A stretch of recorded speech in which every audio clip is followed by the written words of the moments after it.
WrestleMania 34 predictions show. I am Evil Penguin Gaming. And I am OddSmith311. WrestleMania 34. And it is currently just before 5 p.m. Eastern Standard Time on Friday. So we have 2 hours before WrestleMania weekend officially kicks off with the red carpet ceremony for the Hall of Fame. Are you ready, sir? You know, I'm actually more ready this year than I was last couple of years because I'm actually going to get to watch the Hall of Fame thing tonight. I haven't watched the ceremony in a bit, man. I'm really excited about that. And as we discussed before we went on the air, I'm also kind of interested not only, not just watching the show, but just doing this prediction show because I haven't, as you know, I haven't directly kept up with the stuff as much as I'd like to the last few weeks. So I'm going this not completely blind, but kind of with a more detached point of view. I mean, I've been keeping up on the main, the storyline of this. I'm not completely lost on what's going on, but I haven't been watching it, so it makes a big difference, I think. Oh, absolutely. At least with SmackDown, with Raw, about that third hour, it's like, God, kill me. But that's for a different time.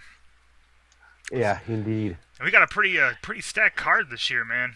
Counting the pregame shows, what was it, 14 matches? 13. Supposedly 14 matches. Yeah. 13 confirmed. Yeah, as of press time, it has not been revealed whether The Undertaker will be wrestling or not.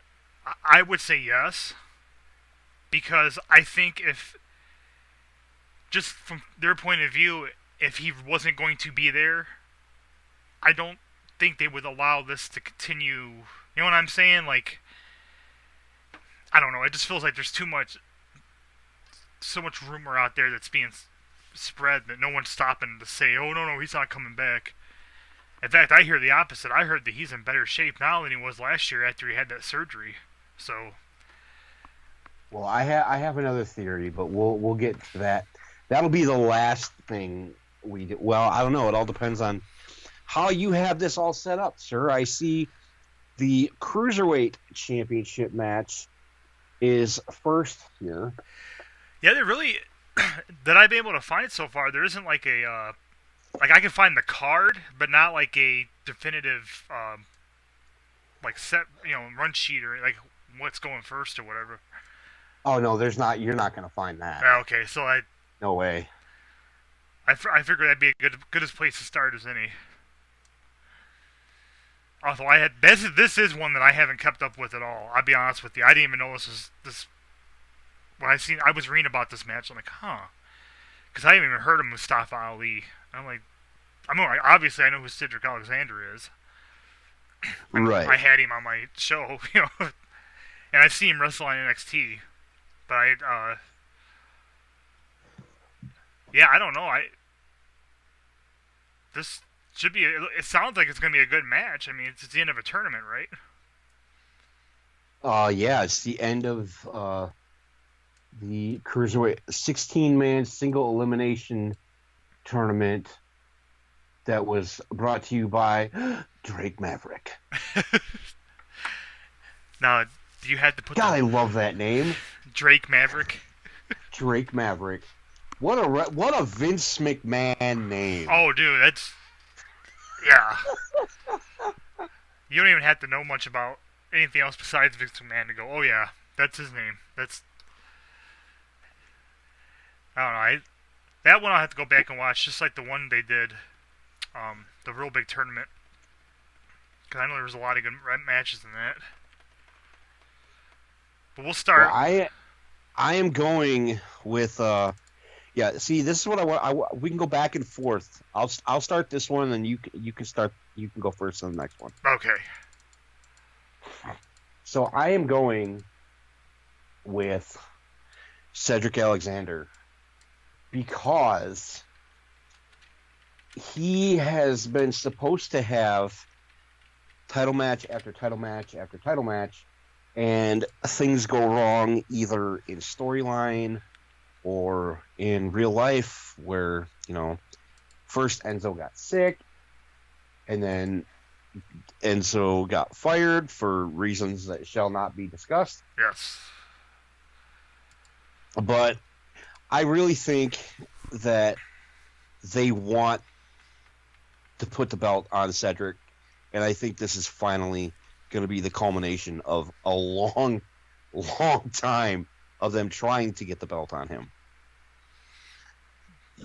Now, do you think it was a matter of they weren't sure if he was the right guy, or if it was more of they were trying to build it the right way before they put the belt on him to make sure it worked out right? Because it's hard to tell with them sometimes. I think they were trying to build it the right way. Because 205 Live's been on for over a year now, and they've had multiple different cruiserweight champions. Like, Akira Tozawa held it for a week.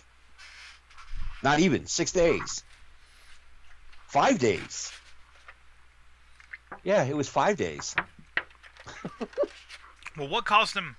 And see, like I said, I missed out on this. What caused him to have to do a tournament again? When Enzo got fired. Oh, okay, gotcha. Well, I don't have much to say about this one prediction-wise. I'm gonna go with you because, based on what you've just told me, and based on a little bit I've read about this match, I've heard that they might let Mustafa take this one just as kind of a heat thing, but it is WrestleMania, so they always say that they either use WrestleMania to begin a feud or end a feud. So, or to get a nice swerve. Yeah. Which is why I could see this going either way. I could see him winning the belt and it being a big coming out party. I could see Mustafa winning it to get heat and then to set up for some kind of, bigger match down the road. See, now I wish they would have had Drew Gulak in this match. I really, really do. I wish it would have been Cedric Alexander against Drew Gulak. It would have been a better match. Drew Gulak? But, yeah. Like I said, I'm way out of the loop with the cruiserweights, man. Yeah. Told you, brother, you need to start watching 205 Live. It's fantastic since Triple H took it over. Well, yeah, I told you before. I love that was one of the things that got me to start watching WCW over WWE. Obviously, with the NWO was the main thing. But there for a long time, it wasn't just about you go to watch that show, and yeah, you had the NWO shit, the beginning and the end.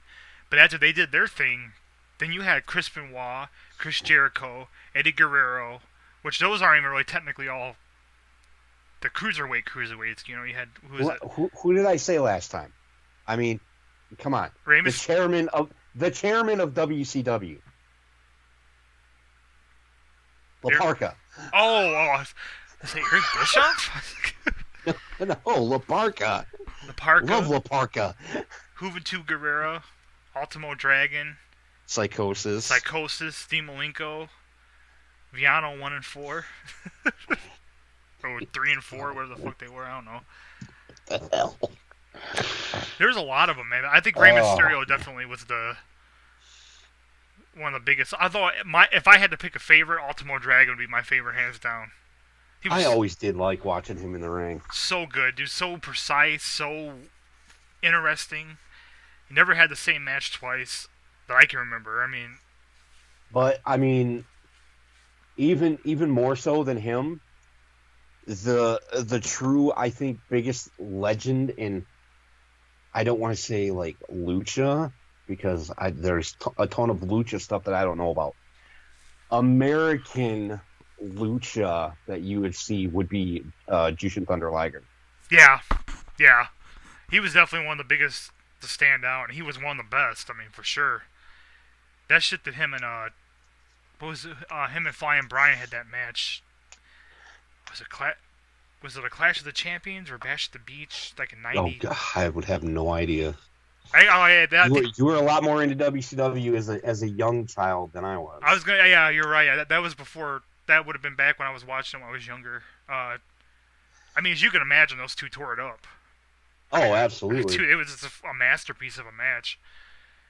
I loved Flying Brian when I was a kid. I always loved him. Oh, good old Brian Pillman. He was crazy. He was a great wrestler. Him and Steve Austin was an amazing tag team together.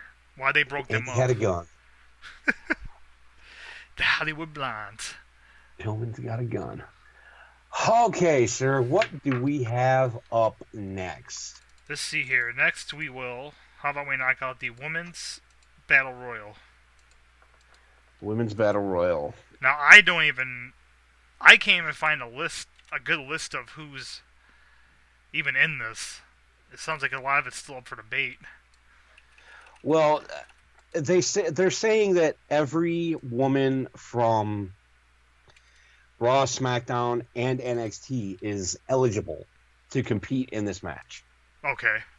So how do you look at it? Do you look at it as, you have this whole Bayley-Sasha storyline going on. Are they going to culminate that in this match? Is there going to be somebody that maybe hasn't been getting a push as much as they should have? Becky Lynch. Oh, amen. Amen. Are they going to win? Or is there going to be an up-and-comer that's going to come to the main roster that's going to be a big surprise from NXT that's going to win like they did a couple years ago with Baron Corbin?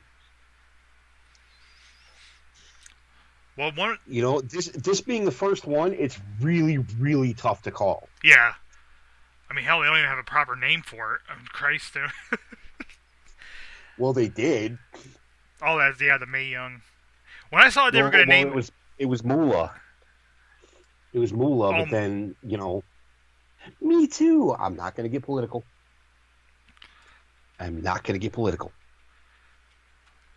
Over Moolah? Yeah, off air. Oh, okay. I know she's pretty much a piece of shit. I mean, that's been pretty much confirmed all the way around. Yeah, allegedly. For legal purposes, allegedly. But I guess Jericho. This is a story I've seen going around. I guess Jericho texted Vince to say that if they weren't going to use the original name, it should be called the Sensational Invitational. That is brilliant. Wait, isn't it? That is, not only is that brilliant, but I think that would be a much better... I don't know, maybe even if Moolah... I don't know, man. I like Sherry more. I know Moolah probably, from a purely performing point of view, probably is considered more of a trailblazer and whatnot, but... Okay, but you're looking at in the ring, she would have been a trailblazer. But Sherry was awesome in the ring, and then when she transitioned into her managerial role, that's what people these days know Sherry from. And she was absolutely brilliant in that role with whoever she managed. Oh, yeah. From freaking Macho Man on. She brought such an air of unpredictability and just plain batshit insanity that it was just so awesome. And she could get in there. I never thought about this as a kid until I heard it on a podcast. But she would get in there and, they would fucking beat her up. And she would take bumps, and, Hulk Hogan and them, and they would bump for her. Yeah. And it's I've heard it say many times that Sherry was considered more one of the guys than a lot of the guys were. I could see that. So I think, yeah, that would not only would have been a better person to name it after, but I think that that's a clever. It's a very clever name. Yeah, the name sounds great. And it's apparently Vince texted him back with just THX for thanks. I'm like, oh, you may be a genius, but you're kind of a douche. Well, I've always heard that he won't, how can I put it? I don't know if it would be considered unsolicited coming from Chris Jericho, but he's weird about just taking ideas like that. Who knows? He's Vince McMahon. Right. So, just throwing it out, just off the top of your head, who do you see coming out of this? Well, what I would like to see, obviously, is for Becky Lynch to go over. That's what I would like to see. Yes. Do I think it's going to happen the way they've been running these past few months? Probably not. If it doesn't happen with Becky Lynch, I'm going to say that there will be an NXT call-up. And I don't want to just put it that broad a spectrum, because we're going against each other. This is our one-on-one predictions, which I have a good punishment for. I'll tell you that later. Oh God. But I'm going to predict, just with the way, because of the women's revolution and the way she came in and won the Mae Young Classic, I'm going to go with Kairi Sane. Kairi Sane? That seems like a pretty... Given her star power and the things you just said, that seems like a pretty legit pick. I don't think anybody... I don't know what I would say if anybody wouldn't be expecting it, but... Like you said, it's kind of... This one is hard because you can go so many different ways with it. I'm going to go with... Actually, I'm kind of surprised you didn't pick this one. But this is more from me reading about what's going on. But I'm going to go with Ruby Riott. Ooh, good one. I think she's a person that's in a weird spot, right? And based on when I was watching regularly last, where she hasn't really been pushed, but I think she's been good enough and had enough support behind her to where, I mean, once again, this is the first one they've had. Who knows what's going to spin out of this anyway? I guess what I'm trying to say is she's just as likely as anybody else to win it. Not a very good reason, I guess, for picking somebody, but... No, but I would like to see her get it and go over. And you know, the thing is, they could turn that into a storyline. Because they could make the other members of the Riot Squad jealous. You know, they could have Ruby going, I mean, even more heel than she already has been. I won this Battle Royal. You two are here because I brought you up with me. And turn those two babyface against Ruby Riott in the future. That'd be perfect. WWE. I'm going to quote Wrestle Talk TV. Just do it better. Next. Okay. Well, obviously next we will tackle the Andre the Giant Invitational Battle Royal. Once again, haven't even been able to find a good list. But I can imagine. It's one of those ones that you just have to, you think of all the guys that aren't on the card, and you automatically assume they're going to be in the Andre Battle Royal. Now, that's a good point. So whose turn is that? I lost track. Actually, I went first twice. So, you go this time. Okay.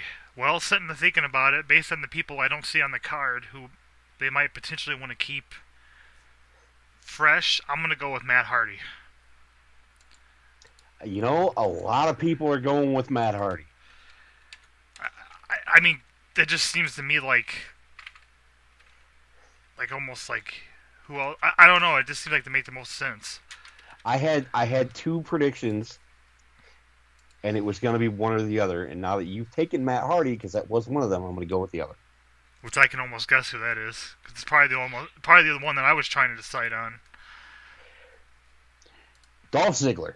Okay, never mind. I lied. I thought you were going to say Bray Wyatt. Nope. Dolph Ziggler. The Dolph Ziggler. The Zigmeister. Mr. Ziggles. I hope you're right, man. Believe it or not. I hope I'm right, too. Contest or not, I would love to see win something, for Christ's sake.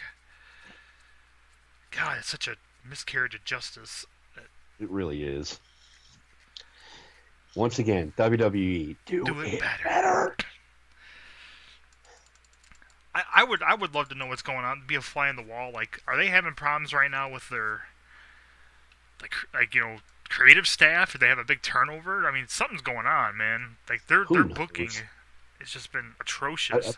But you already know that Dolph Ziggler is going to have a feud coming up post Mania with any of the NXT call-ups, because that's what keeps happening the past couple of years. It's like a I've heard it called the 2-month hazing period for any of the NXT call-ups. You got a feud with Dolph Ziggler. Well, I mean, I guess in a way, if you're going to put somebody up against him to get him going, that he's the right guy. It's just you're not wrong about that, because he's so good in the ring. But he could do it as like the freaking Intercontinental Champion or the U.S. Champion, if anything. Give him one of the belts and let him make it fucking. They actually did try. I'll give them credit. They tried doing that a couple of years ago, and it only backfired because of injuries and shit. But when they put what was it, the U.S. belt on John Cena and the Intercontinental on Daniel Bryan, and Cena started doing that open challenge, and that was when I started liking Cena, because when I had come up back into it at that point, he was in that position where he just never lost. If he was he was always in the main. You know what I mean? And it was just like, oh god. Right. But it seemed like when he started doing, I don't know if it was less. I don't know, less stress. I don't know what it was, but his wrestling during that time was just off the chart. He was doing all kinds of stuff. I'm like, holy shit, this guy can actually go. Like, right. Because everything I'd always seen him, it was powerbomb, I'm sorry, attitude adjustment, AA. FU too, buddy. FU. Or the STFU. Or it was the same like 4 moves, and it was like, oh my god.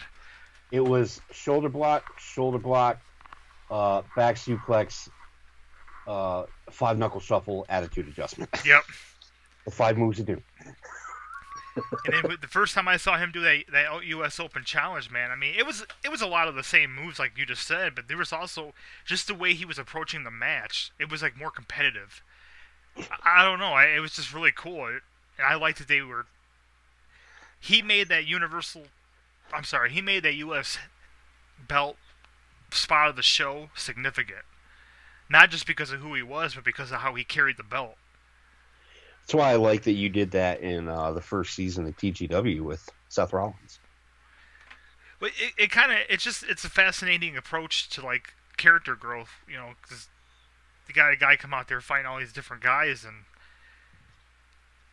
I don't know, it just makes the belt seem more important to me. And that's one thing that I think is universally, criticized, is that the belts have no.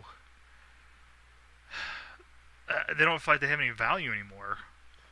Well, and the open challenge, it gets guys in the ring with somebody with the experience of a Cena. Mm-hmm. Who, even though you kind of know that Cena's going to win the match,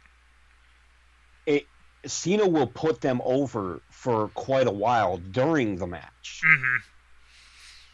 And let them have their run and get their stuff in before he pins them, to make them look good. It protects them.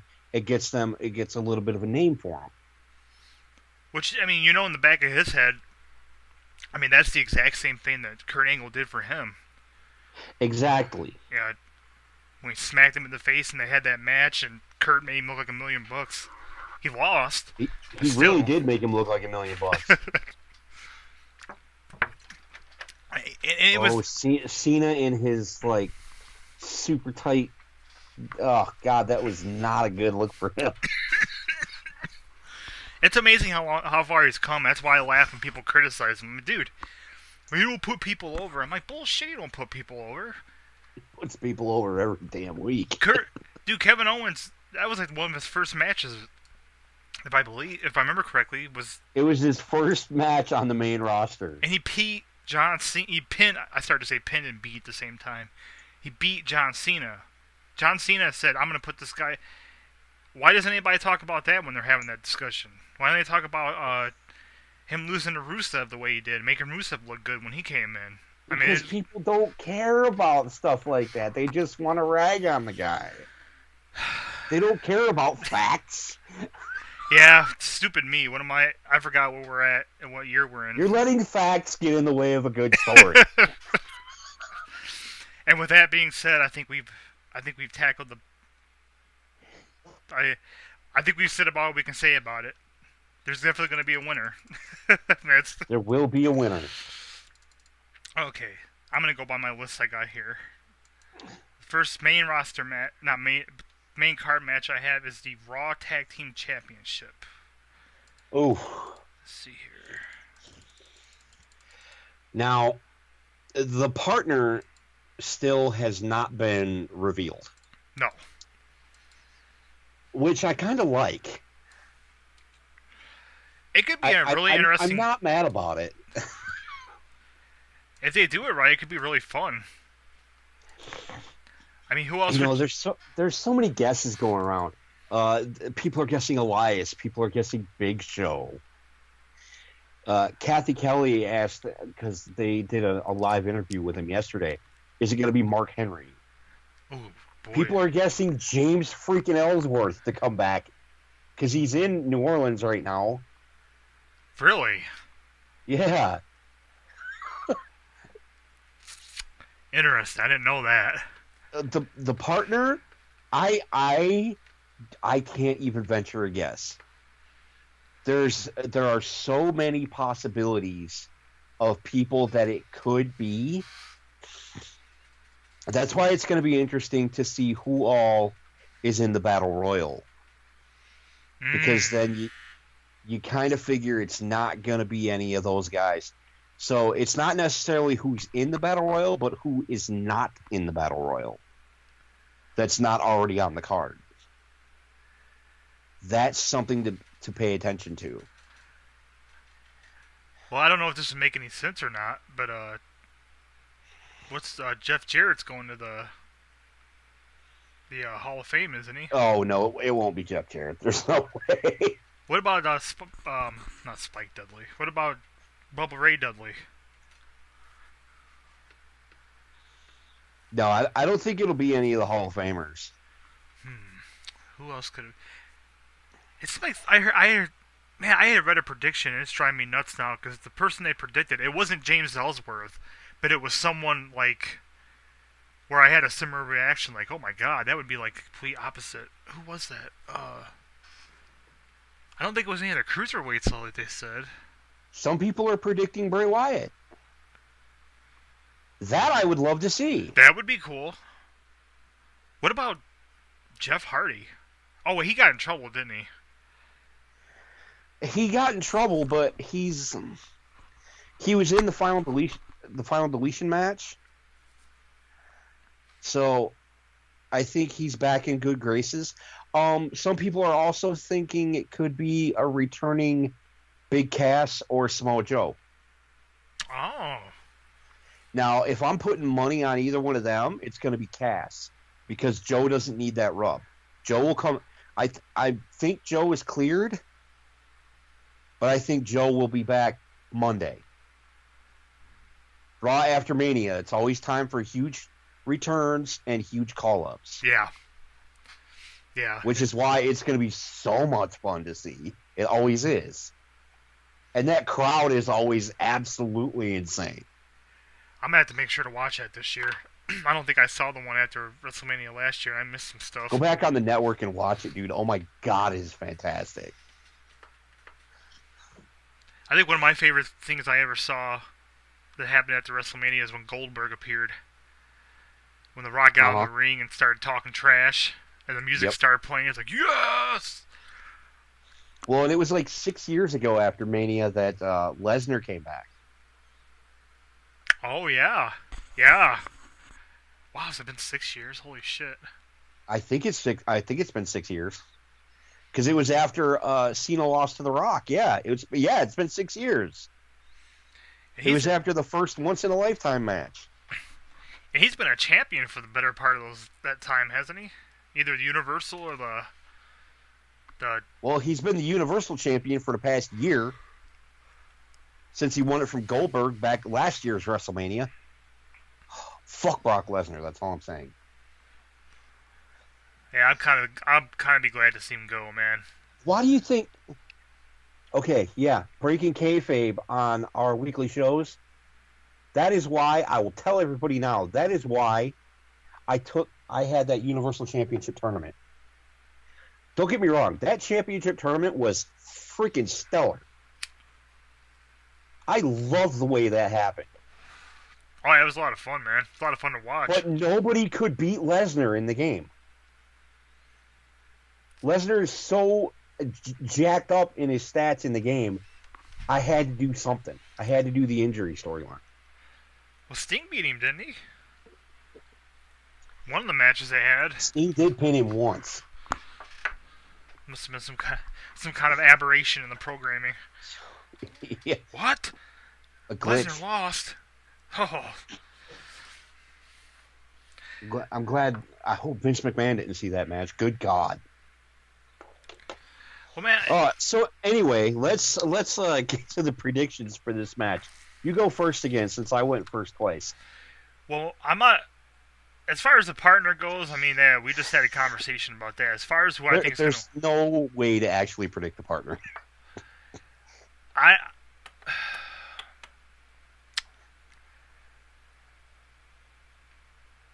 I'm going to go with the Bar. I think whatever happens is going to be done in the name of entertainment and maybe to get a rub on somebody and or to start a feud with Strowman or something. But I can see it going either way easily, but I'm just going to go with the Bar because they've been successful so far. And it's such a wonky storyline. I could see them, keeping having disqualification. I could see maybe Strowman and then winning with like a disqualification or something. But I think the Bar are going to retain the belts tonight, or Sunday night.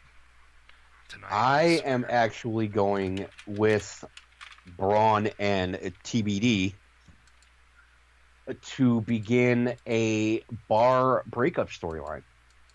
Really? Mm-hmm. Is that? I would love to see that. I've heard it rumored. Okay. I would love to see that, because that Best of 7 series they had, please give that to me again. My God, were those matches insane. I agree with you. I just won't want to see it right now. I think they need them in the tag team division to make. Even if they're not the champions, I think it'd be a mistake. Now, maybe if you're talking about sowing the seeds right now, I could see that, but I don't know, man. I like them so much. And it's going to happen eventually. I mean, that's just how it works. And you're mentioning the tag team division, but you're forgetting Raw after Mania, call-ups. I've heard. I'm almost positive that both Sanity and the Authors of Pain are getting called up. I don't know, man. I mean, I agree with you that the tag division on Raw needs a good high-level tag team, because you don't have any other high-level tag teams on Raw at the moment. But why not turn one of these low mid-card tag teams? Take the freaking Revival. There you go. I mean, my God, man. Well, this could be... Not to mention, you're going to get the Superstar shakeup. Yeah. Are the Usos going to come to Raw? Are the New Day going to come to Raw? You never know what's going to happen.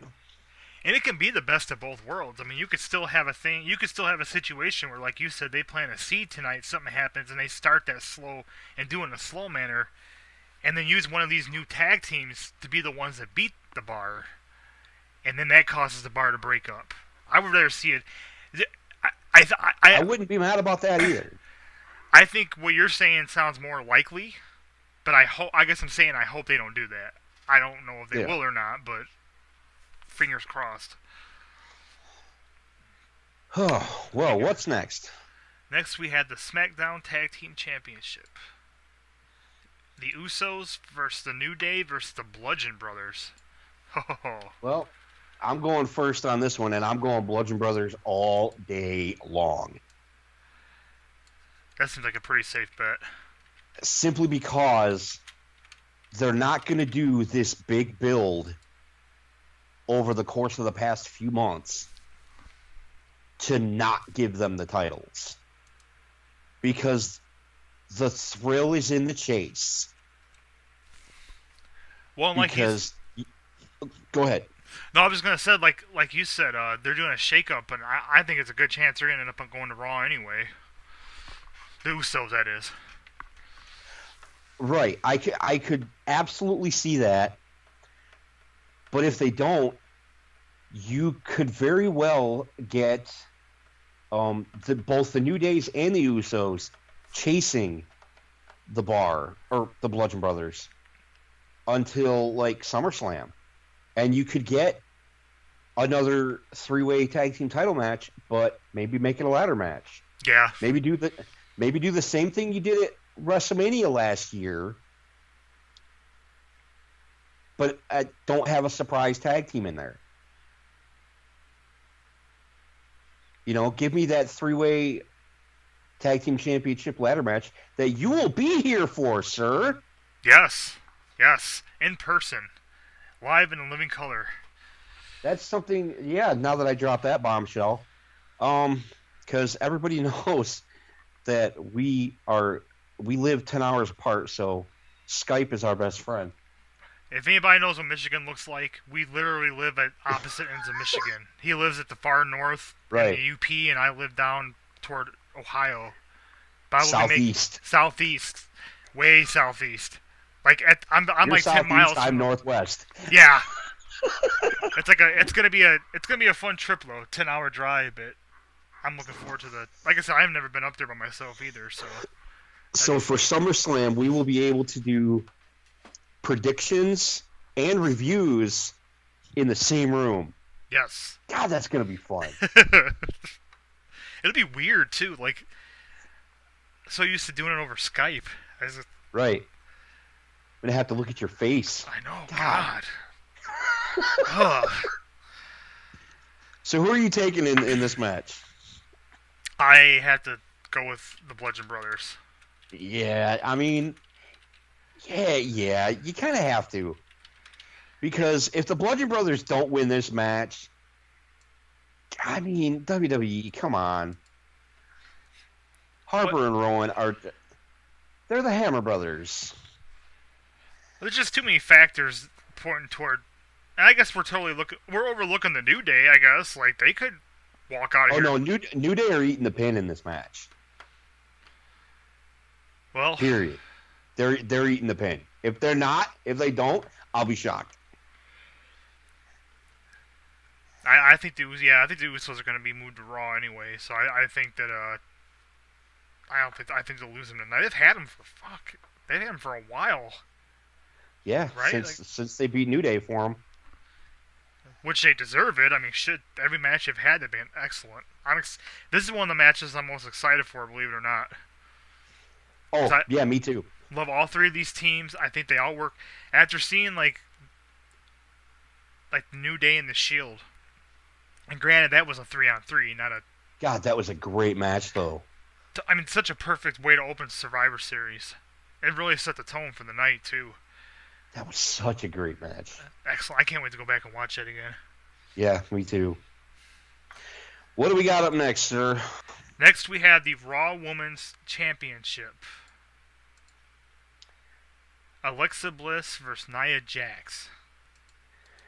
Well, you're first on this one. Have you been able to catch any of the highlights, well, quote, highlights, of what's happened the past few weeks?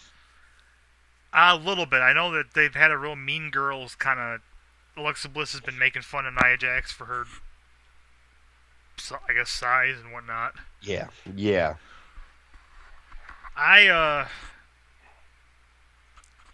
Partially out of favoritism and partially out of the fact that I still don't think she's ready yet. I think Bliss is going to walk out of this one still a champion. I don't know if she'll do it clean. But I think if Bliss walks out of there with the title, it will not be clean. Yeah, I think it's going to be for that reason. I think it's going to be a situation. This is my prediction. This is just me freestyling, as they say. I think it's going to make Jax look strong. I think it's going to have her. It's going to be one of those things where she has her beat. But whether it's someone else coming in and doing something, or Alexa doing something really just old school heel, like, you know, pulling something out of the ring and hitting her with it, or, you know, some brass knuckles or some crazy shit. I don't know. But I think Alexa Bliss is going to walk out still the champion tonight. I don't know.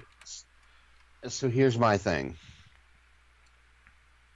Every WrestleMania needs a feel-good story. True. This is going to be the feel-good story.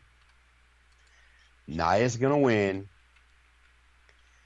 And then Carmella's going to show up on Monday and cash in her Money in the Bank on Nia.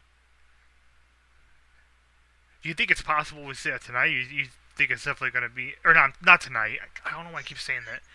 Sunday, or do you think it'll definitely be on on Raw? They can't do it on Mania.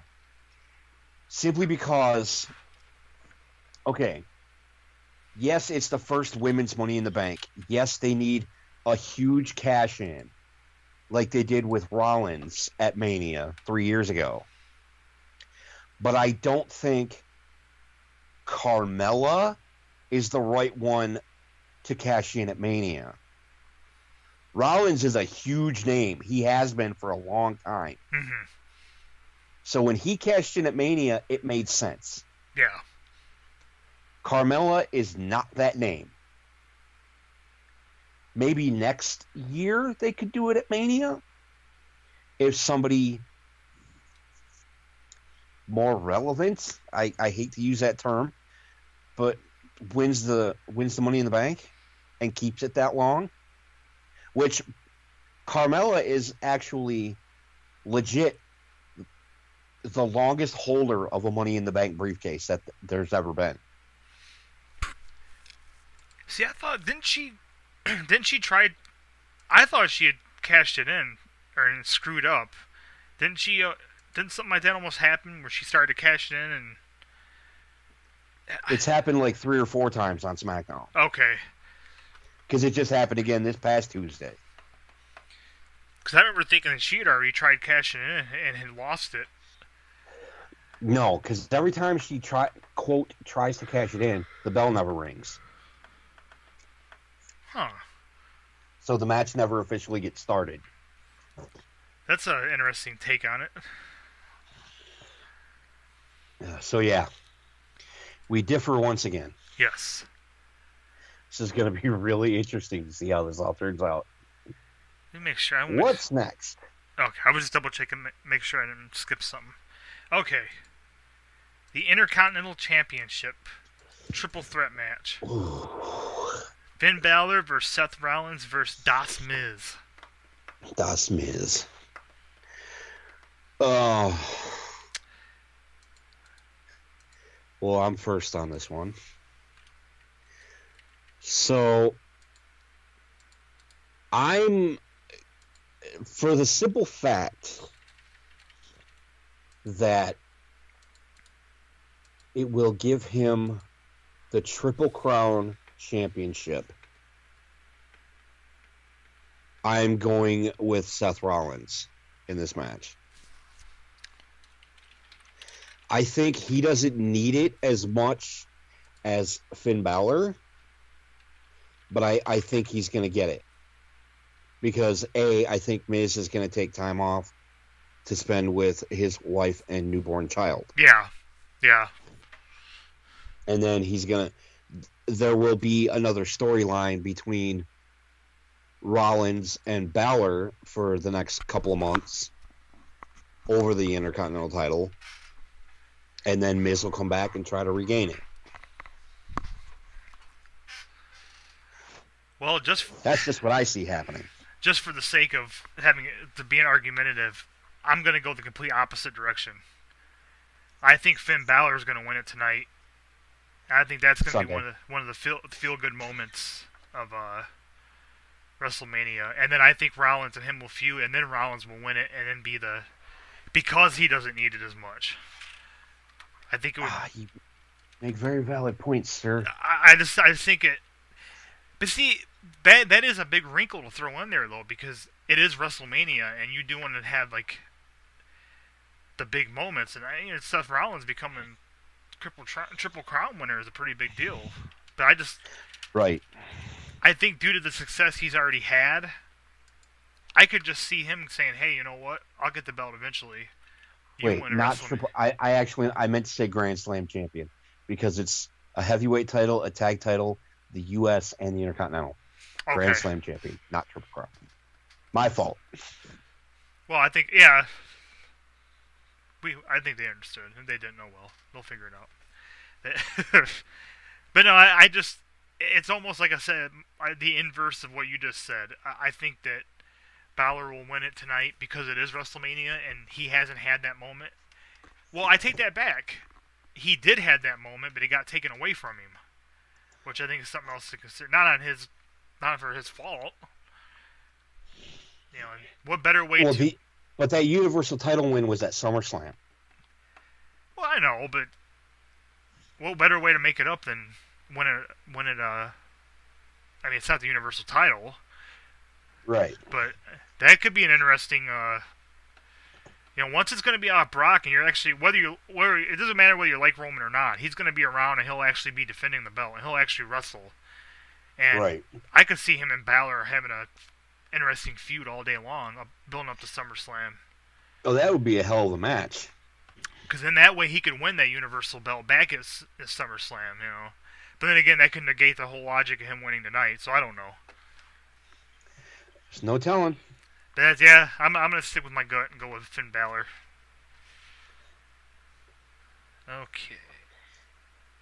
Up next, we have Daniel Bryan and Shane McMahon versus Kevin Owens and Sami Zayn. I mean, oh wait, are you first on? You're first on this one. Oops, wrong one.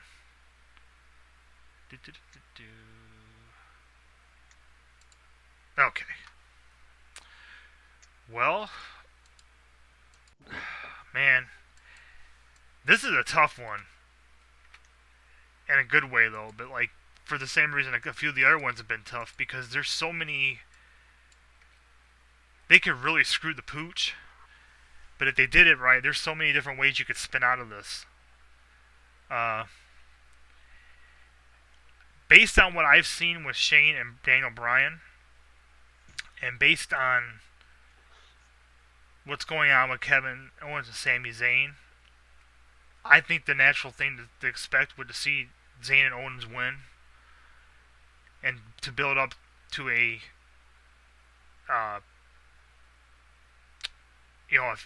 match with Shane and Daniel Bryan. My only problem with that thinking is that I wish, and maybe they couldn't have done it because he just made his announcement. So I would have rather seen this all happen, like it was like Fastlane or something, and then have Shane and Daniel Bryan. But the reality of the situation, I'm just guessing this, is that this is going to be his first major match back. That's probably why they have him in a tag team. Oh, without question. And Shane is good. He's usually pretty solid in the ring, but I've also seen him make some pretty big blunders too. So maybe the combination of that and wanting to protect Daniel Bryan, because then you got to ask yourself, are they going to have a feel-good moment where Daniel Bryan gets a pin? But then how could they do that? Well, it would make sense. I don't see Daniel Bryan walking out a winner tonight. Either directly because of Shane McMahon. I think Shane McMahon's going to screw him over. I think he's going to leave him out there by himself. And I think it's going to be a narrative of how can he do this? He could be hurt, and I think that's where the heat's going to come from. That way, Daniel Bryan, and maybe it won't even be a 1-2-3 victory. I probably will be though with the stakes. Honestly, you could spin it out so many ways, man. But I think I'm gonna go with KO and Sami Zayn on this one. See, my whole thing with this match is, do they want to keep Owens and Zayn on the same show as Shane and Brian. Mm-hmm. And I don't think they do. I think maybe the storyline needs to run it just end. But at the same time, I think, could there be that heel turn with Shane? Because I've heard people say that they think there's going to be a Brian heel turn and he's going to side with KO and Sammy, and I just think that would be the dumbest possible thing that they could do with as over as Brian is right now, because the fans will never, ever get behind it.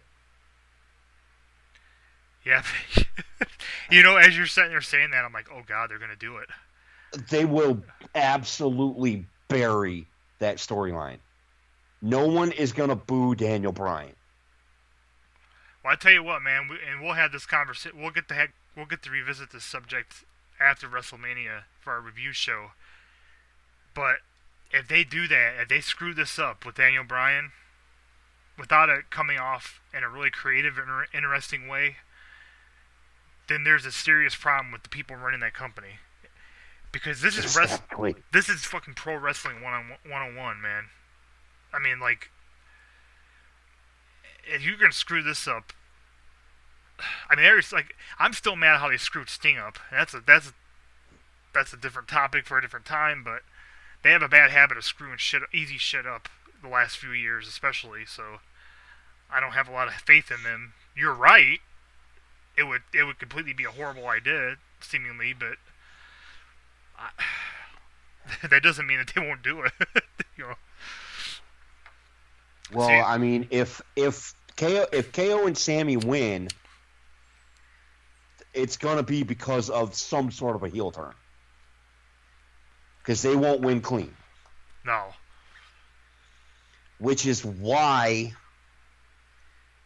I think the best thing to do, because also I don't think they want Brian to lose his first match in almost 3 years. I think that Shane and Brian are going to go over so they can wrap up the storyline with KO and Sammy wanting to go to Raw to get away from the tyrannical reign of Shane McMahon.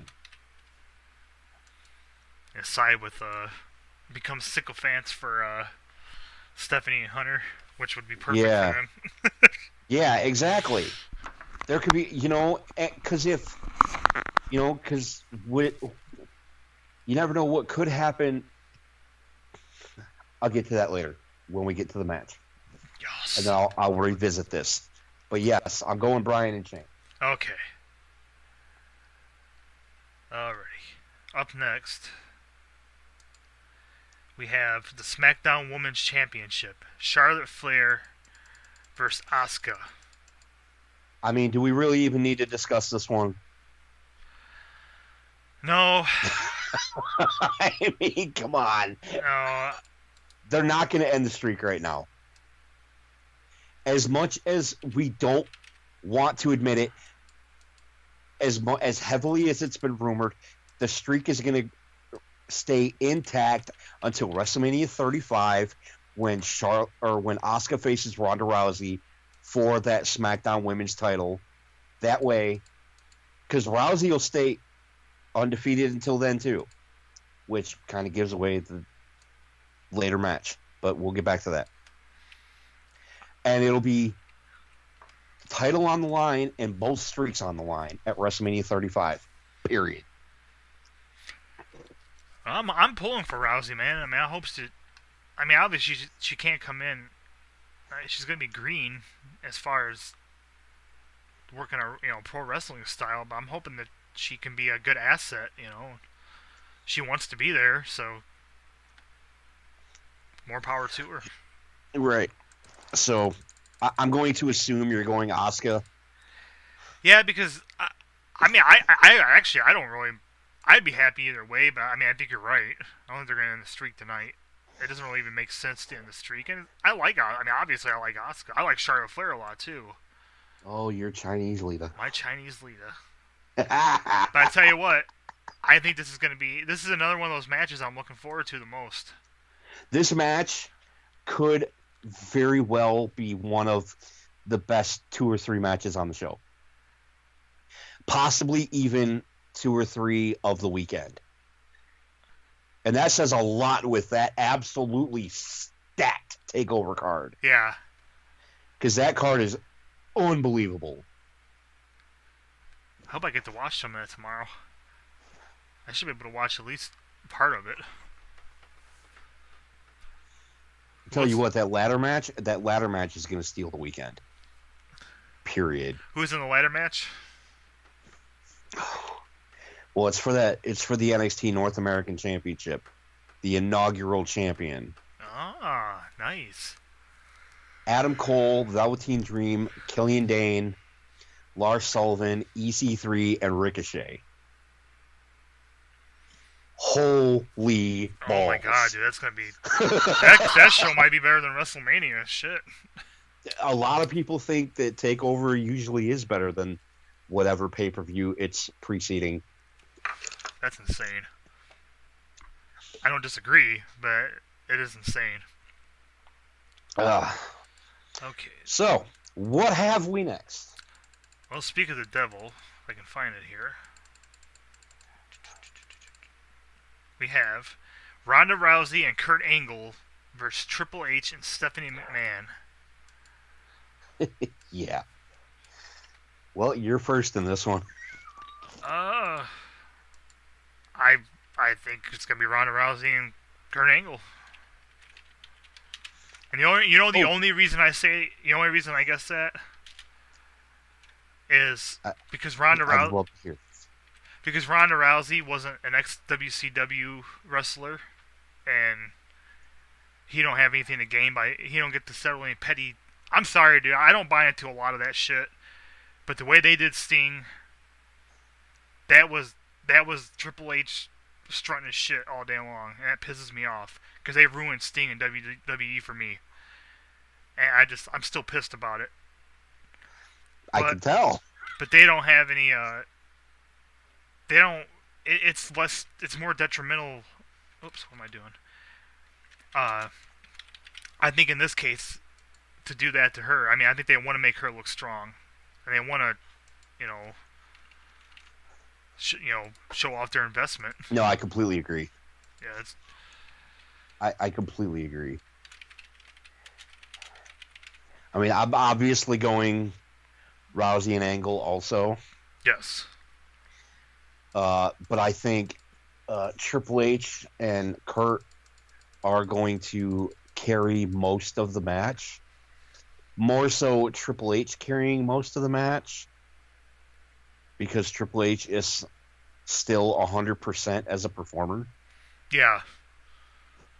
I'm hoping Angle looks better, because a couple times I've seen him in the ring, I was actually kind of disappointed. And that's the thing, is Angle is just not what he used to be. Whereas Triple H hasn't lost a single step. It's funny you said that. Short sidebar real quick. Because I want your opinion on this. Triple, I swear to God. On something to wrestle with, Conrad and Bruce were arguing. Bruce stated he thought, as far as strictly speaking in the wrestling business is concerned, that Triple H was as big of a star, or just about damn near as big, up in that same tier as like The Rock and Stone Cold and them. Which I always just assumed everybody thought that. And apparently I was wrong, because Conrad argued with him. And I'm like, why are you arguing? Like, how is he not? Like, not outside the business. No, he didn't have that, maybe not the universal appeal as like a Rock or Austin. But as far as the WWE goes, what he's done not only behind, like in front of the camera, behind the scene, how can you not, whether you like the guy, I don't care if he's a piece of shit or not, you can't deny what he's done. As far as inside the wrestling business, I absolutely agree with that. Because if you look at what happened from, I'm going to say, 90 7 on, what wasn't Triple H involved in? He had his hands in everything. Once DX kicked off, Triple H had his hands in everything. I think he feuded with the best of the best for a decade and a half. I think a lot of what happened with him gets tainted by the fact that he married Stephanie. And it's very frustrating to me because, once again, if you're anyone who spent time studying the wrestling business, like behind the scenes, and you know about Triple H, once again, I don't know, the guy could be a complete other piece of shit as a person. I don't know. But what I do know is the guy, I think if he would have never married Stephanie, he'd still be in the same spot he's in. Maybe even higher because he didn't marry Stephanie. Because that's what he is. Could very well be. From day one, he was involved. That's the thing with like the Clique and them. They get a bad rap, and yeah, they did some shitty things to people. But at the same time, one of the simple things between that group of people and a lot of the other wrestlers is they had the balls to go to Vince and say something to him. That's really what it comes down to, man. Everybody gets mad about Kevin Nash and all them. Oh, they controlled everything. No, they went to Vince. They had conversations with him. They would actually say, I've heard stories about Shawn Michaels being one of the most brazen people, walking into Vince and motherfucking him and all this stuff. Obviously, many people didn't do that, but a lot of those guys they weren't scared to go talk to. You remember hearing that story about the time the Pat and Vince got on a plane and flew somewhere, I forgot what it was, to sit and talk to Shawn Michaels and Diesel, and this is when Levesque had first come in. So I don't know, I think they might have left him out of that because they didn't want him to get in trouble. Which nobody got in trouble. It ended up being like a really good meeting, but yeah, I don't know. Maybe the guy's a piece of shit, and maybe he does play a lot of politics, but frankly, if you're talking about pro wrestling and you're trying to pick on a guy for playing politics, I mean, that's just completely hilarious. That's all it is. I agree. People jump on Hulk Hogan for keeping his spot. Well, yeah, but no one would jump on Andre the Giant when he did the same shit. Andre the Giant, if he didn't like someone, man, he look at what he did. He ran Big John Studd out of the fucking WWF. Which is funny because I was going through my continue watching on the network, and Royal Rumble '89 was up. So I just yesterday watched Big John Studd win the Rumble again. So it's just funny you mentioned that. Well, it's crazy because how big he was, and then he was bullied out of it. Right. Andre didn't like big guys, but people, no one ever talks about. And I'm not saying you should villainize Andre. I'm just making the point that you also don't talk about the people that Hogan put over. And in a lot of those situations, it's Vince making these decisions. I don't know. Mm-hmm. Well, it's the same way with what we were talking about earlier with people not talking about all the superstars that Cena's put over. Oh, yeah. People want to villainize him, but whatever. Now, what I was going to get to with when we were talking about KO and Sammy with the outcome of the Rousey Angle Authority match is, like I said, you never know what's going to happen. And what I would like to see happen is for KO and Sammy to lose. And what was I saying?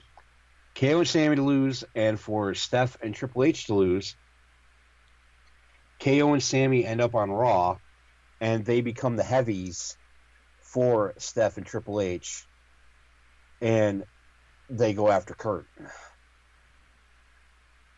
And Kurt either gets in the ring with them, or he finds representatives. There you go. That's a great way to either take one of these teams that are switching over to Raw and get them going, or one of these teams that are coming up from NXT or something and get them going. Right. Or you could have a makeshift team. It could even be Rollins and Balor. Imagine that match. KO and Sammy against Seth Rollins and Finn Balor. God, it's 4 Take my money. Yeah, just shut up and take my money. So much talent in that match, man. That'd be 5-star all day long. Tokyo Dome. Yeah. Don't talk about Tokyo Dome. You're gonna piss off Uncle Dave. Oh, sorry. I have no allegiance to Dave Meltzer. I didn't like him before I started. Well, I shouldn't say I didn't like him. I didn't give him. Why anybody would listen to him when you can go out there and listen to the actual stories from the people who were involved in the shit? I don't understand. Back in the day, I completely understand it. Now, why people still, I don't know. I've never listened to a single Dave Meltzer audio cast of anything. I've never read a Wrestling Observer newsletter. Nothing. No, I haven't. I might have seen the newsletter when I was younger a few times, but it's just like, to me, I was like, well, why? Who's this guy? I mean, like, who the fuck is this dude? Like, he's another fan, but he's got inside sources. That's all it is. He's you and me but he knows people in WWE. That's it. As much as I think Bruce Pritchard is full of shit sometimes, that's one place where I definitely agree with him. I don't like those. Just like with Jim Cornette and Vince Russo. I didn't like Vince Russo to begin with. And when I started hearing Jim Cornette going on, fucking idiot. And all these people defending my dude, he lies. He tells. Well, I mean, that's once again stupid me. Letting facts get in the way. Yeah. Okay, our next one. This is one I actually almost forgot about because for some reason I'm not seeing it on my list. Is the U.S. United States Championship match, Fatal 4-Way. Rusev versus Jinder Mahal versus Bobby Roode versus Randy Orton. Well, before we make our predictions for this, happy Rusev Day, sir. Happy Rusev Day! Okay, so... Wait, is this you first or me first? This is me first. Okay. This is me first. So... I don't know how much truth there is to it, but I saw around... Now, when I say stuff like... When we say stuff like that, I want everybody to understand that we do not have any sources. You and I are just fans. Yeah, most of this stuff is the same stuff anybody else can... when we're reading or hearing podcasts or articles online and stuff, none of us have any kind of, like, background or insider information of any sort. But we have been watching this shit for 30 years, so... Right. 20 We plus. read dirt sheets, pay attention to news, pay attention to rumors, yada, yada, yada. Just like every other hardcore fan. But I heard and read rumors that there were two different reasons rumored for Rusev being added to this match. First, it was because of his merch sales. Because the Happy Rusev Day shirt and the Rusev Day calendar have been flying out of the WWE shop. Mm-hmm. So they're trying to reward him. I also heard that a couple of weeks ago, he was rumored to have asked for his release. Oh. And this was their plea to get him to stay. Now, I've just been hearing this in the past couple of days. Just what I've been reading around from different websites. Interesting. I hadn't heard any of that. Yeah. So, what I want to happen, and I think what everyone else wants to happen, is Rusev going over. Because, he's been a United States champion before, but, the crowd is so hot for Rusev Day. For him and Aiden English. So hot. So, SmackDown after Mania, That's all you're going to hear. That chant is all you're going to hear for at least half the show. I'll be shocked if it's not. But that's what I want to see. I was going to say, that's what you want to happen. What do you think will happen? What I think is going to happen is that, just like that Raven Tommy Dreamer match that you rave about, mm-hmm. I think there's going to be RKOs aplenty. And I think because it's Randy Orton and because it's WrestleMania and Randy Orton's got more star power than anybody else in the match, according to the machine, I think Orton's going to keep it. I don't want that to happen, but I think that's what's going to happen. Well, I honestly think Rusev's going to walk out of this. Hey, had Randy Orton not won his, what was it again? Grand Slam? Yeah. Already, I would be more inclined to pick him. But I think out of all the people in this match, because Jinder Mahal and Bobby Roode, I feel like they've screwed the pooch with Bobby Roode so far. Yeah, without question. Jinder Mahal is Jinder Mahal. Neither one of them winning it matters at this point. Orton already has it. He doesn't need it. And once again, you kind of go back to that feel-good moment. Because Rusev has been so hot. Now, once again, we're using logic. I could see it being the feel-good moment. I just feel like if Randy Orton wins, I feel like if anybody else wins in this match besides Rusev, there's no point. I don't see if Randy Orton. And I like Randy Orton. I'm a big Randy Orton fan, but who cares? He's already had 1 million championships. I could see him wanting to put Rusev over.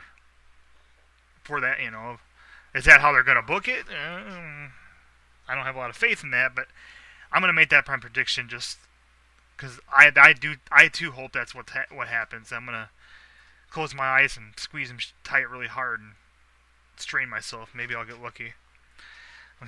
Yeah. When you wish upon a star. Because I know the other match is going to go right as planned. An extremely boring straight line. So, we'll get to that in a minute. So, our next, first to last match, this is a biggie. We have for the WWE Championship, Shinsuke Nakamura versus AJ Styles. You know what? You know who's going to be the winner in this match? The fans. I hope so, man. Like I said, I'm hoping to see the Shinsuke Nakamura in this match that everybody keeps talking about, because I haven't seen it so far. Dude, they put up on, I don't know if it's on the network. I've actually got the network playing right now. They're playing the Goldberg WWE 24. Shameless plug. Because I'm getting ready to watch the Hall of Fame. Oh, yeah, that's a good point. It's already 6:12. Yeah. Our prediction show has gone longer than anyone else's that I've seen because we always get off into a tangent. Yeah, I can't help it. It's it's the way my brain goes, man. This thing reminds me of that thing, reminds me of that thing, and right. I'm trying to curb myself. But so in this match, it's going to be absolutely amazing. The match itself is going to be absolutely amazing. I'm excited to see it. Oh, what I was going to say is they put up like a half an hour plus documentary on, I know it's on YouTube, I don't know if it's on the network, about Nakamura. Oh, okay. If you have any time tomorrow, watch it. So good. So good. Well, I'm sure I'll have time. The kids are gone tonight, so I don't have to work till 12 tomorrow, so yeah.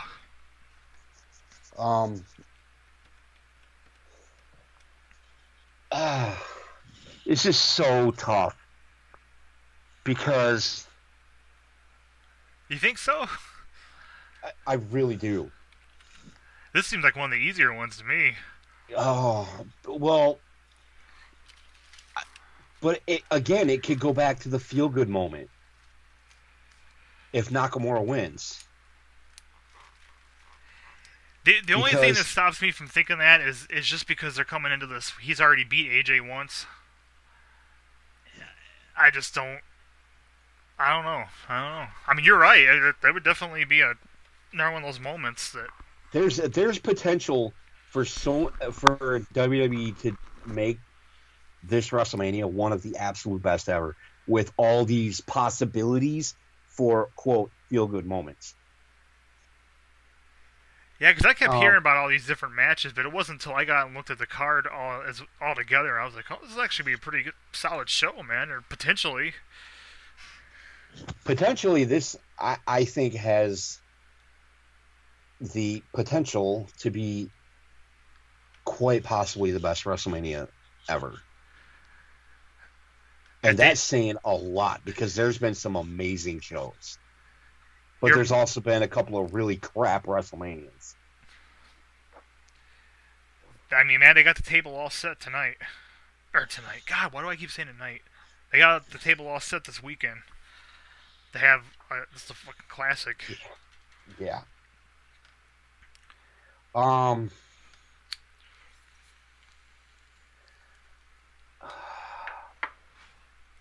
going to go with Nakamura. Because I think the pop that Nakamura will get if he's able to hit that Kinshasa and pin AJ in front of 70,000 plus people could possibly be as big as the pop that Daniel Bryan is going to get when he comes through the curtain.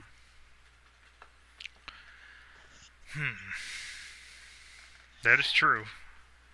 And that's what WrestleMania is all about. It's about moments.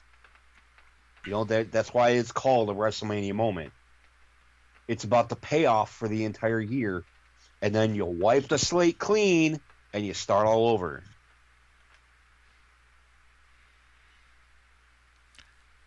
Well, I don't know. I just sat here swirling around in my brain, and it's just... As much as I think you're right about the pop... Booking wise, I cannot see Nakamura walking out of this the winner. I just don't. With him being as new as he is still, and well, now let's confirm new to WWE. Oh yeah. And the main reason is the rubber. I think it's going to set up a rubber match. I mean, that's classic. I mean, and that's not to say that I can't. Once again, when it comes down to these predictions, I can see it going 100 different. I can see it having Nakamura win, because that could build up this whole feud with AJ, where he could say AJ's never beat me, or it could go so many different ways. I'm just saying, trying to base it off of how WWE seems to think, which that's even getting more and more difficult. Well, also, if Nakamura wins and if Asuka wins, they could have their little Japanese contingent of champions. Yeah, because that would, man. Well, then if they put the Cruiserweight Championship on like Hideo Itami, And I just have a bunch of rednecks calling in. Why are they putting them Chinese people? They're trying to take. Right. They taking my job. They took our job. I heard that in so long. They took my job. Took my job. See, we're doing it again. That's legit. No, I can go either way, but I really see. I see 100 different pin attempts. I see a stunning, thrilling match, but I see AJ Styles walking out the champion tonight still to continue their, because now they need a rubber match, and then I can see Shinsei win the belt, because that would be really cool. And now, where does the rubber match happen? Did they leave it for SummerSlam? That would seem to be like to me that would be the best place to do it. It's a little ways away. I'd love for me and you to be in the same room to watch AJ Nakamura, dude. God, that would be great. I don't know, man. It's so hard to say. I could definitely see that being something they build to for SummerSlam, even though it is a ways away. It just obviously we'll have to see what happens Sunday, because who knows what they're thinking. I mean, AJ's had the belt for a minute now, but I like AJ. He has had the belt for a while, since a little bit before Survivor Series, at least. And I kind of miss that, man. I miss guy. I love that the Miz has been champion for as long as he has. And I wish that, because you echoed the same thing I was thinking earlier. Because I started to say maybe the Miz had a chance, but it's like Maurice is pregnant, and he has been the champion for a long time now. He has been going regularly for a long time now. So, yeah, I cannot see him winning. You do know Maurice had the baby, right? No, I didn't. Yeah. She had the baby. Well, yeah, but I mean, either way, he's gonna want to be. Right. Yeah, I could definitely. But I love that he's been champion. I don't mind them having surprise, quick title changes sometimes. But when you give a guy the belt and he can carry, especially a guy like AJ Styles, who's as good as he is, and he makes you interested in him being, I'm cheering for him, not just on the prediction side, but on the kayfabe side as a fan. I'm cheering for AJ Styles tonight because I love AJ Styles. I don't hate Nakamura. I've been a fan of AJ Styles for over a decade. Well over a decade. Thousands of years ago. And the dawn of TNA as we knew it.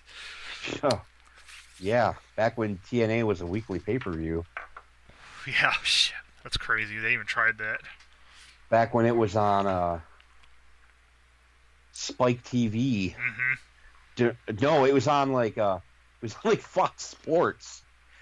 Fox Sports Net before Fox Sports Net before it became Fox Sports Detroit.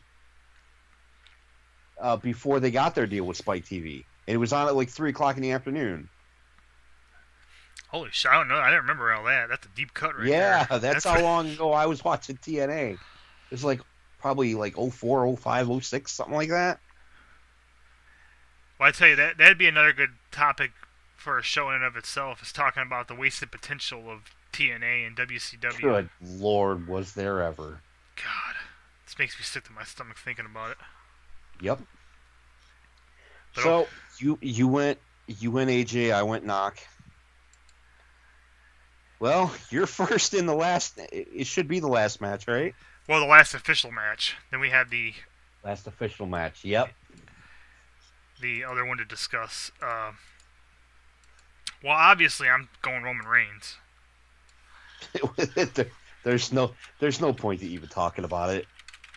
Roman Reigns is winning this match. But we've had this conversation every single pay-per-view for like since we started doing this. There is that part of me that holds out hope that old school mentality is going to kick in and they're going to go, well, everybody thinks they know what's going to happen. Well, fuck them. We're going to do something they don't expect to happen. Yeah. I don't expect it at all. I've been waiting all week to see something that, like what happened last year. Like Brock Lesnar has re-signed with the WWE. Yeah. I have not seen it yet. ESPN hasn't posted anything. Fox Sports hasn't posted anything. TMZ hasn't freaking posted anything. Bleacher Report hasn't posted anything. Everyone is saying that Brock is leaving. Well, he's been seen with Dana White, hasn't he? Exactly. Quite a bit. Dana White was even I watched the interview. Dana White said that Brock is coming back. He said he doesn't know when, but Brock is coming back.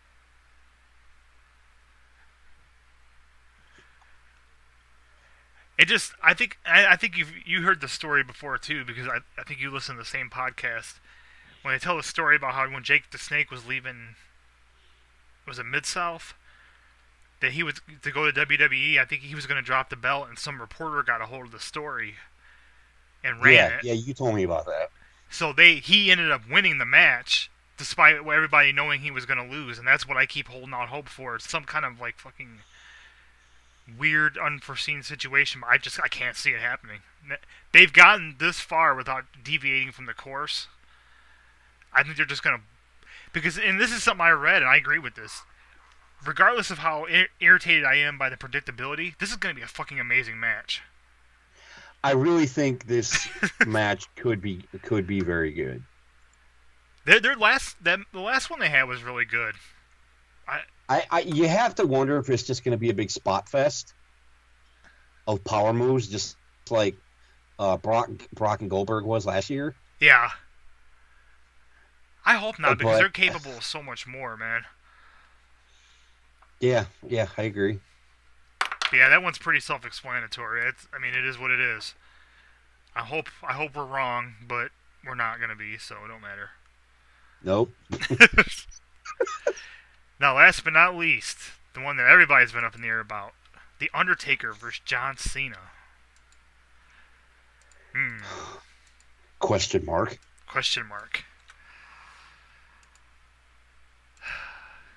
Holy crap. I'm sorry, but just breaking for a second. Al Snow purchased OVW. Oh, sweet. Sorry. No, that's good, man. Looking through WrestlingNewsSource.com, and yeah, Al Snow bought OVW. They need to put him back. They need to make OVW the farm system again. Make NXT's become its own brand.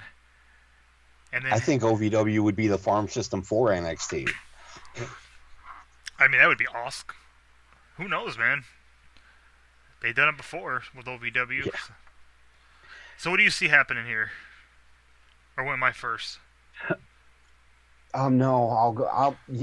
I have a theory about this because it's been a very widespread rumor and considered by many people that Taker will be in the building. He will be at Mania. He will make an appearance at Mania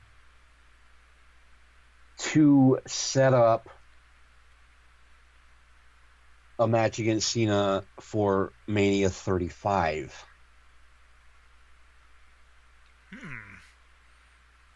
Which I totally see happening. If the match happens, Taker's winning. Yeah. If the match happens on Sunday, Taker will go over. I agree with you. Guaranteed. But I don't think the match is going down this Sunday. I think they're going to set it for a year from now.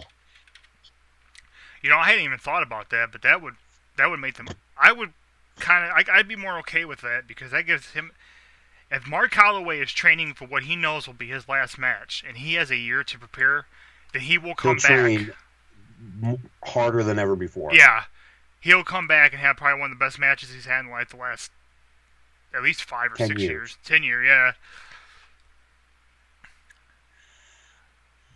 I think, another theory going around that I liked would be that if he does come back tonight, or maybe even he comes back, period, he's going to come back as the American Badass.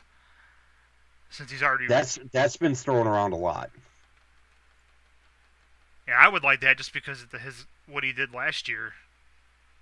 I feel like him coming back kind of like taints that whole thing. I don't know. It'd be interesting to see what they got planned, man. But you're right. With him losing to Reigns and then him losing to Lesnar, I mean, he did beat Bray Wyatt a couple years ago, but... Because that meant anything. Yeah. I don't know. I want him. So we're both going Undertaker if the match happens. Yeah. Yeah, I think I can't really see it going any other way. I can't see Cena wanting to win. Me either. What is he he knows it's going to be his last match. Yeah. There's no way Cena would go over. Which would be kind of an interesting twist because usually the old school mentality is you go out looking up at the lights. Yeah, but he is so far outside of any other precedent that they had. He's the only person like him. Only one that's been in the company that long consistently and then been active consistently. Shawn Michaels would probably be the next one, and he hasn't wrestled since whenever. I don't know, it's been a while. 8 years. Yeah. 8 years. Nor will 2010 was his last match. WrestleMania 26. Yeah, you get the occasional people still holding out hope for him. And I even see people think Austin. I'm like, dude, they're not coming back. Oh, did you see the picture floating around of him? Who's that? Sean. No. He cut the ponytail. Really? His hair's gone, dude. Will he be? Is he? He cut the ponytail clean off. Is he supposed to be at the Hall of Fame tonight? Do you know? I don't know if he's going to be on the Hall of Fame, but I know he's going to be at Mania. Cool. No, I hadn't seen that. I'm looking.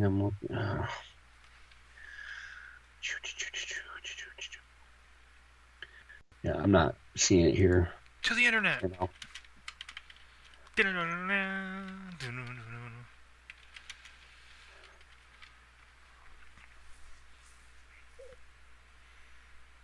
But yeah, I mean, he looks so weird. I think I've... Let's see. Here's the before picture. Where's the after picture? I don't know. I'll see him tomorrow night. Or Sunday night. Yeah, it looks... Oh, dude. I'm getting a look at a stage leak of WrestleMania. What's that?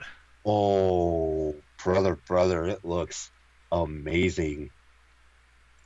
I'm going to send this to you.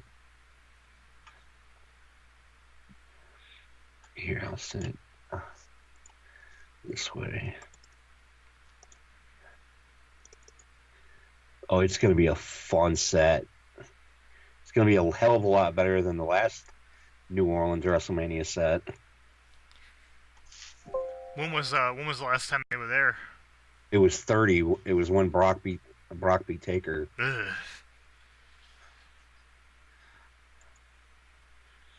So yeah, it was 4 years ago. Oh man, I really like that. Ah, there it is. Okay, let me grab it here.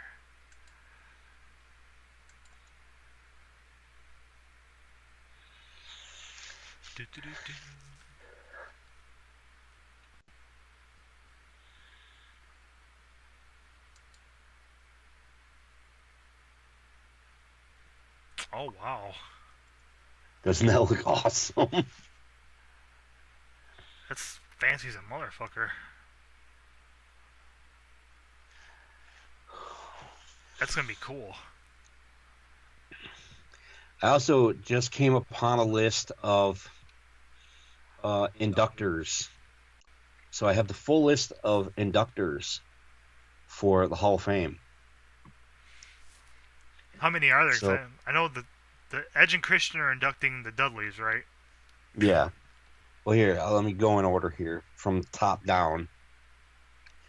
Paul Heyman is inducting Goldberg, which is going to be super fun to watch. Yes. The Big Show is inducting Mark Henry, which I totally agree with because they had incredible feuds. Mm-hmm. The Road Dogg is inducting Jeff Jarrett, which is the only possible thing that could happen. Yeah. In my days. He's working hard on the go with the hand on the clock, keep spinning too slow. You know we're gonna hear it tonight. We have to, man. Oh, absolutely. That's what he's coming out to. Guarantee that's what he's coming out to. Either him or the Road Dogg is coming out to that song. Guaranteed. Might be the first time ever I get to actually see Jeff Jarrett sing it live. The only other time he did it was at the Bruce Pritchard show, the live show. I think they said that was the first time he's ever actually sang it in front of people. So, yeah, Edge and Christian inducting the Dudley Boys. Molly Holly is inducting Ivory. Jimmy Hart is inducting Hillbilly Jim. Oh, cool. Cool. Hillbilly Jim wanted Hogan to induct him. Oh. So Yeah. Yeah, we won't go there. There's that, yeah.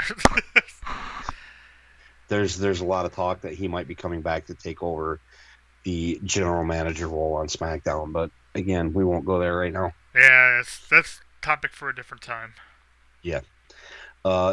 Kid Rock is going into the celebrity wing. It doesn't say who's inducting him, but I would guess if it's anything like years past, Jerry Lawler will probably be the host. But with Coach being back, I would not put it past WWE to make Coachman the host of the Hall of Fame. I can see that. Or maybe it'll be Maria Menounos. Who knows?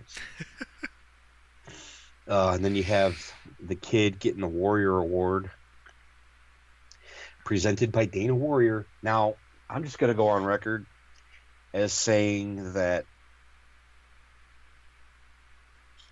props to WWE for doing this every year.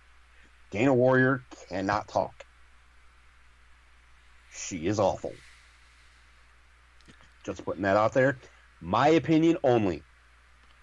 Well, not to mention that, once again, Ultimate Warrior was a homophobic, racist, kind of piece of garbage, too, so...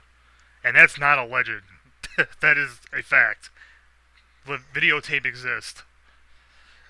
We're getting political again. I'm just saying, he's notorious, whether you're talking about him as a human being or whether you're talking about him as a wrestler. The only good thing you can ever find anybody to say about him is that he really connected with certain fans. As a person and as a wrestler, nobody likes him. Nobody has a good thing to say about him. I know he's another one. It's like, it's a weird name. It's a great award. It's a great honor. It's just, you couldn't name it after someone who deserves it? Like, someone who actually was like, who worked hard and was nice to people and actually helped people? Like, I don't know. But I also understand what, with the whole thing when, how he came back and stuff too. Right. Who knows? It's going to be an exciting show. I can't wait for Sunday. Yeah. Yeah, it's going to be absolutely stellar. If they don't screw it up.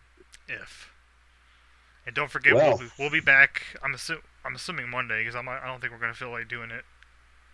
I know I ain't doing it Sunday night. So I work at 8 a.m. on Mondays now, so yeah, I'm good on that.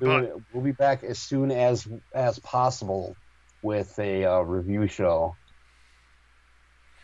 And we'll let you know who won the prediction war and what the